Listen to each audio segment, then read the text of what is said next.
It's like for movie stars. You can be a good actor for years, and all of a sudden Ray Liotta is in Goodfellas, and you're like, oh, okay, Ray Liotta. Everybody knew he was good for years. I thought last night Damian Lillard's career needed a moment. Yes. And that was the moment, right? Like, he's better than Russ Westbrook, right? You not only need a moment, you need an opponent.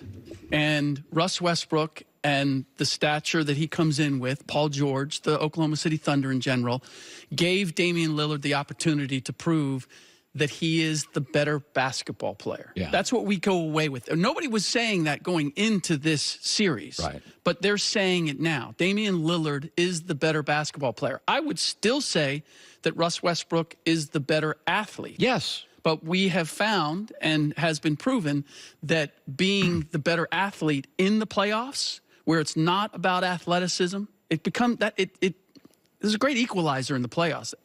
Playoffs become about execution and intelligence in how you play the game. And Damian Lillard demonstrated that he has that over Russ. Okay, so Chris Carter was talking about this on First Things First this morning, about the changes that need to be made. Do we have that I want to play this Chris Carter this morning. The change that need to be made is the franchise needs to revolve around Paul George.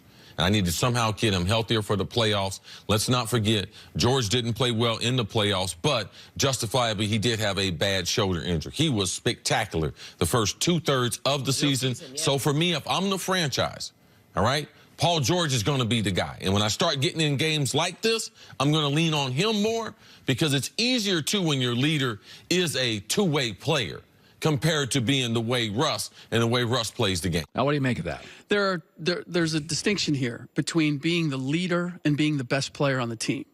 Russ ceded to Paul George at the beginning of this year. He did. That Paul George was the better player. That's why Paul George was the MVP candidate this year. But you also have to have the personality and the desire to be the leader. Paul George doesn't want to carry that any more than Carmelo Anthony wanted to carry that. Russ very much wants that. And the fact that he's made room for Dennis Schroeder, he's made room for Paul George, even the idea that he needs to move off of the position. He's moved out of the traditional point guard position already. That's what I liked about what he did this year. He learned that from last year and how they got beat by Utah, in that, you know what, I need to allow the pieces around me to take part, and I need to take advantage of what they can do. He did that this year, far more.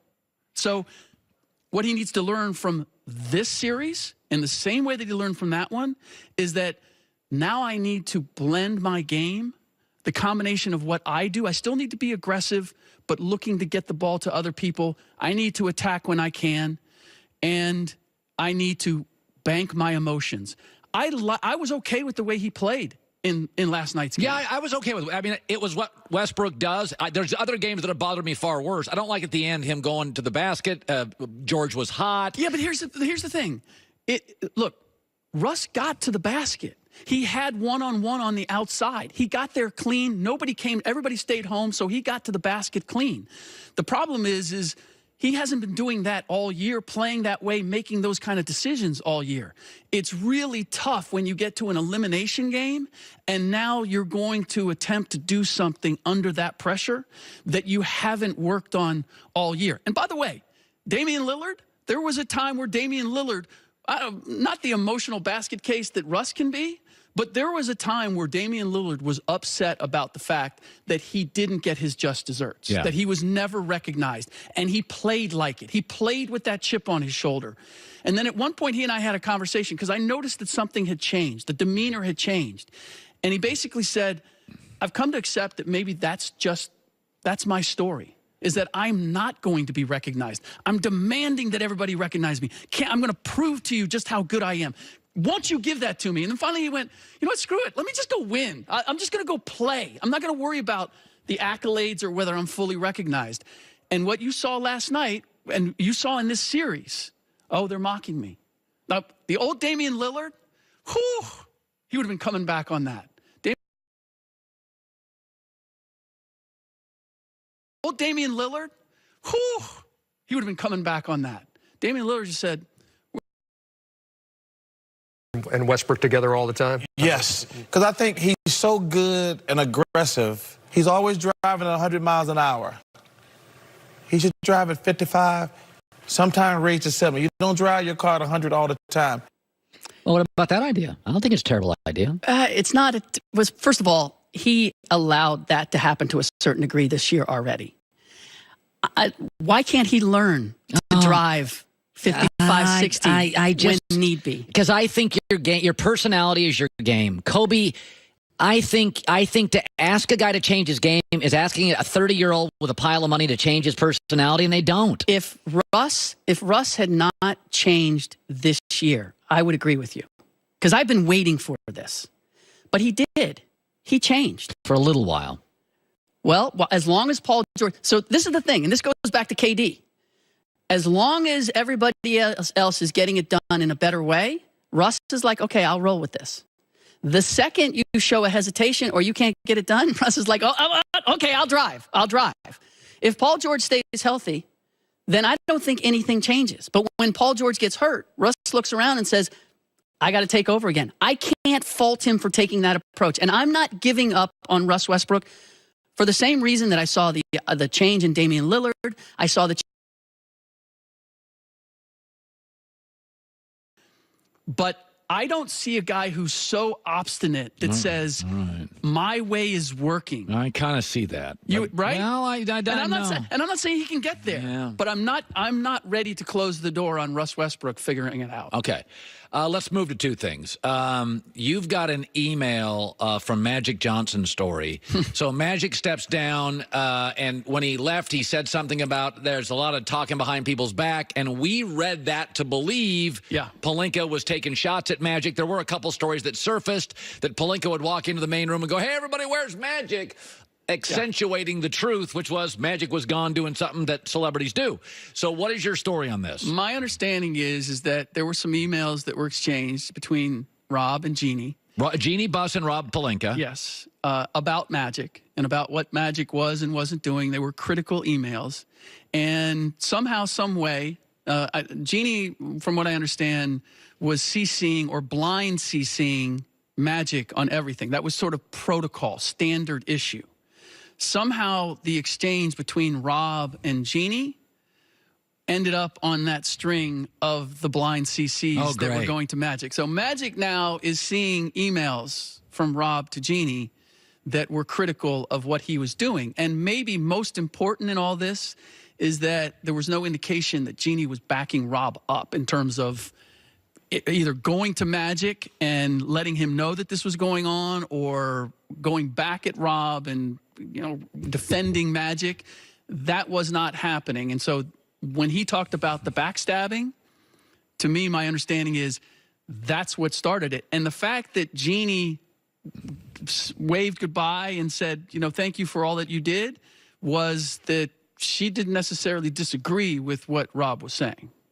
Oh, Lord. Let me shift to this. So I'm watching the Sixers series. If I'm the Lakers this morning, I'm rooting against the Sixers. I want the Raptors to crush Philadelphia and leave a bad taste in Jimmy Butler's mouth because they're not getting rid of Embiid, and I doubt they get rid of Ben Simmons. And they'll keep Tobias Harris because he's cheaper than Jimmy Butler probably. And so if the Sixers get whacked by Toronto, I don't think they will. I think it's a very, very good series. I think it's a 6-7 game series. But if they lose in 5 or they lose, they'll probably fire their coach, and Jimmy Butler potentially says, I'm done, and he moves over to the Lakers because we know he loves Los Angeles. We know the Lakers aren't getting KD, Clay, Kyrie, Kawhi, blah, blah, blah. They're not getting those guys. Is that, if I'm the Lakers, I kind of think it's a Hail Mary, but Jimmy Butler's, if I was the Lakers, I would be all in on going to those games, making myself present. I think Butler's the guy they get. You do know what happened with Jimmy Butler and a bunch of young guys in Chicago. It was horrible. And Minnesota. Not great. And Philadelphia. Issues. I don't want to bring him to L.A. and put him with another group of young guys. But you trade all those guys to get Anthony Davis. Okay, well, that's a whole other ball of wax, and I don't know that happens. Yeah, I mean, because you're saying that Jimmy Butler is... You're not saying... I'm saying he's the life preserver to save this LeBron Laker thing.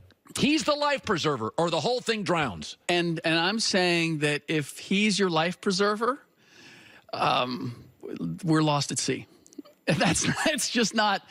I don't see that as the solution. Now, I will say that regardless of what happens with Philadelphia, from what I've heard, Jimmy wants to move on. This is not Okay. a referendum on the success or failure of the Philadelphia 76ers. So he's looking to go Okay. elsewhere. But that said, I know that he and KD have talked. And if it's a matter of going to New York, he's made it very clear. He wants to go to a major market. It's not just L.A. It's L.A. or New York. If he has those two options, and I look, and if I'm the Knicks, I have the same concern about Jimmy Butler. But the difference is that in New York, you can shape the team around Jimmy Butler and Kevin Durant. Here, I don't know that you're going to be able to move these young guys and get something in return. So it's LeBron, young guys, and Butler. Listen, there's a big issue here that didn't get reported much. Brandon Ingram has a blood issue. Yes. I don't believe he's on the market. I don't believe anybody's going to trade for him. So now you're down to Kyle Kuzma, who got exposed late, and Lonzo that can't stay healthy. No, the value of these Lakers players are not going to get you anything on the open market. Okay, That's for certain. Okay, so then all right. I did like my life preserver metaphor. There are no easy answers for the Lakers. For Laker Nation, I wish there was. This is not a simple. Everybody thinks they're like one step away. Magic said it on the way out. We're just one player away. No, yeah. Thanks a lot, Magic. Of all the things that Magic did, that might have been the worst thing that he could have done, is to suggest they're that close, because they're not. Good seeing you, Rick. Ric Bucher, part of the FS1 team. Joy with the news. No.